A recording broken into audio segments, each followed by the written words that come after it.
বন্ধুরা আজ তোমাদের কাছে শেয়ার করব 42 সাইজের ব্লাউজ কিভাবে কাটিং করতে হয়। আর এখানে কাপড়টা নিয়েছে আর এখানে কাস্টমার বলেছিল সাদা লাইলিন দিতে, আর এখানে লাইলিনটা ছিল 1 মিটার। আর লাইলিনটাকে প্রথমে দুভাজে ভাঁজ করে নিয়েছি, নামার পর এখানে আয়রন করে নিয়েছি। আর এখানে লম্বায় রেখেছি 15 ইঞ্চি, এদিকে পুট 7.5 ইঞ্চিতে রেখেছি, যেহেতু ডবল ভাঁজ আছে 7.5 ইঞ্চি, গলার জন্য 3 ইঞ্চিতে নিলাম। এই তেজরা হবে নিচ্ছি 7 ইঞ্চিতে বন্ধুরা। 7 ইঞ্চিতে নেওয়ার পর দাগ টেনে দিচ্ছি। এখান থেকে পয়েন্টের মাপ নিচ্ছি 10 ইঞ্চিতে, 10-এ দাগ টেনে দেবো বন্ধুরা। 10-এ দাগ টেনে দেওয়ার পরে ওপরের দিকে 1 ইঞ্চিতে দাগ দিচ্ছি, নিচের দিকে 2 ইঞ্চি। এবার এখান থেকে টেকেন দিলাম, টেকেন 3 ইঞ্চিতে রেখেছিলাম, আর এইভাবে নৌকার মতন তুলে দিলাম ওপরের দিকে যেমন। আর এটা হচ্ছে 7 ইঞ্চিতে রেখেছি, 7 ইঞ্চিতে রেখে দাগ টেনে দিলাম। আর এখান থেকে মাঝখানে যে পয়েন্ট দিয়েছি এখান থেকে নৌকার মতন এরকমই করে দিলাম। আর যেটা বাইরের দিকে বের করেছি ওটা 1.5 ইঞ্চিতে রেখেছি, আর এটা গলার জন্য 7.5 ইঞ্চিতে রেখেছি। এখান থেকে এইভাবে বগলের পোর্শনটা বের করে দিলাম। আর ছাতি যা ছিল 4 দিয়ে ভাগ করার পর এখানে বসিয়ে দিলাম। আর কোমর 4 দিয়ে ভাগ করার পর 1 যোগ করতে হবে বন্ধুরা। আর এখানে দাগ টেনে নিলাম, বাড়তির জন্য কাপড় রেখে নিলাম। এবারে কাটিংটা করে নেব, এইভাবে কাটিংটা করে নেব বন্ধুরা। এইভাবে যেমন আছে ঠিক সেরকমইভাবে কাটিংটা করে নেব। কাটিংটা করে নেওয়ার পর আবার এইটাকে লাইলিনটাকে ডবল ভাঁজের উপরে রেখে কেটে নিতে হবে। এদিকে লাইলিনটা ডবল ভাঁজে রেখেছি, আর যেমনভাবে দাগ দিচ্ছি এইভাবে দাগ দিয়ে দিয়ে ঘরগড়ি দিয়ে এবার কেটে নিতে হবে বন্ধুরা। এই ঘরগড়ির দাগটা প্রথমে দিয়ে নিয়েছি। প্রথমে দাগ দিয়ে নেওয়ার পর এখানে যখন লাইলিনটা তুলেছি তোমরা বুঝতে পারবে না বলে আবার চকের দাগ দিয়ে দিয়েছি বন্ধুরা। ঠিক এরকমইভাবে এই বরাবর কেটে যেতে হবে। আর এখান থেকে একটু বাড়তি কাপড় রাখতে হবে, আর এদিকে বাড়তি কাপড় রাখতে হবে না। একটা পোর্শন বের করে নিলাম বন্ধুরা। এবার সেকেন্ড পোর্শনটা বের করব। এবার ওর উপরে বসিয়ে দিতে হবে, লাইলিনের উপরে বসিয়ে দিয়ে যে ড্রয়িংটা করেছি ওর উপর দিয়ে এই যে বাটির যে খাপটা হয় না ওইটাকে বের করতে হবে। ওটাকে যেমনভাবে দাগ দিচ্ছি ঠিক দেখে দেখে সেইভাবে দাগ দেবে বন্ধুরা। ওইভাবে দাগ দেওয়ার পরে এটাকে তুলে নিয়ে চকের দাগ দিয়ে আমি কেটে নেবো ওটাকে। এটাকে চকের দাগ এইভাবে দিয়ে নিয়ে এইভাবে কেটে নিচ্ছি বন্ধুরা।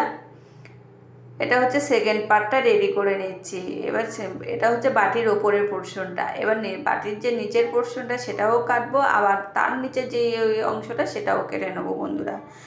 মোট সামনে 4টে পার্ট থাকে, এটা হচ্ছে 2টো পার্ট কাটা হলো। এবার নিচের পার্টটা কাটছি। এবার নিচের পার্টটা ঠিক এরকমইভাবে দেখুন কেটে নিচ্ছি। এইভাবে কেটে নেওয়ার পর এবার মাপে মাপে বসিয়ে নেবো। ওপরের দিকে যেমন কোণ আছে ওরকমইভাবে কোণ করে নিয়েছে, আর এইভাবে বসিয়ে কেটে নিলাম। এবার বাটির যে নিচের যে এটা হয় না, এটা বাটিটা বসিয়ে দেওয়ার পরে এইভাবে নিচের যে অংশটা আছে এইভাবে সমানভাবে দাগ হয়ে গেল। এবার 2 ইঞ্চিতে নিচের দিকে পয়েন্ট করে দিলাম, দিয়ে ওপরের দিকে 1.5 ইঞ্চিতে তুলবো। এইটা 1.5 ইঞ্চি আর এদিকে 1/2 ইঞ্চি। দেখুন বন্ধুরা এই আমার কাটিং রেডি হয়ে গেছে। এবার হাতাটা কিভাবে কাটছি সেটা দেখতে থাকো বন্ধুরা। প্রথমে হাতাটাকে 2 ভাঁজ করে নিয়েছি, তারপর 4 ভাঁজ করে নিয়েছি, যেহেতু 2টো হাতা। হাতের মাপ ছিল 10 ইঞ্চি, আমি এখানে 11 ইঞ্চিতে বসিয়েছি, নিচের দিকে 3.5 ইঞ্চিতে এখানে নৌকার মতন করে কেটে নিচ্ছি। এবার মোহরা যা ছিল সেটা দাগ টেনে নেব। এবার মোহরি যেটা আছে সেটা বসিয়ে দেবো, বসিয়ে দিয়ে বা দাগ টেনে নেবো। দাগে দাগে দাগ টেনে নেওয়ার পর বাড়তি কাপড় রেখে দেবো। এখানে হাতা কাটিং হয়ে গেছে। এবার মেন কাপড়ের উপর ফেলে এটা লাইলিনটা বসিয়ে কেটে নিতে হবে। মেন কাপড়টা এদিকে ডবল ভাঁজে ভাঁজ করে নেওয়া হয়েছে। আর যেহেতু ব্লাউজের কোমরে লাল পাড় হবে না, এটা লাল পাড়টা হবে পিঠের মাঝখান থেকে বসাতে হবে। সেলাই করার সময় এটা দেখাবো বন্ধুরা। আর এইভাবে বসিয়ে কাটিংটা করে নিচ্ছে। আর এদিকে লাল পাড়টা বাদ দিয়ে দিয়েছি, কোমরে বসানো হবে না। লাল পাড়টা পিঠের মাঝখানে ডিজাইন হবে, একটা লম্বা করে বসিয়ে দিতে হবে। কাস্টমার যেটা বলেছে তো সেটাই আমাদের শুনতে হবে। আর এদিকে একটা পার্ট দিয়ে আমি হাতাটা কেটে সাইডে রেখে দিয়েছি। আর এদিকে মাঝখানে যত 4খানা ভাগ আছে সেই 4টে ভাগ এইভাবে লাইলিনগুলো কেটে নিচ্ছে। আর এইগুলো লাইলিনটা আমি সমান মাপে কেটেছি। আর এটা যেহেতু মেন কাপড়টা এটা বাড়তি করে কেটে নিচ্ছি। এটা জমানোর পর বাড়তি কাপড়টা কেটে বাদ দিয়ে দিলেই আমার রেডি হয়ে যাবে বন্ধুরা। আজকের ভিডিওটা কেমন লাগলো, যদি ভালো লেগে থাকে প্লিজ শেয়ার করো, আর কমেন্ট করতে ভুলো না। আর যেমন পাশে আছেন এইভাবে পাশে থাকবেন, আর সাবস্ক্রাইব করে দেবেন বন্ধুরা যদি ভালো লেগে থাকে। এবার মেন কাপড়টা নিয়েছি, মেন কাপড়টা মেন লাইলিনটা নিয়েছি, নিয়ে এই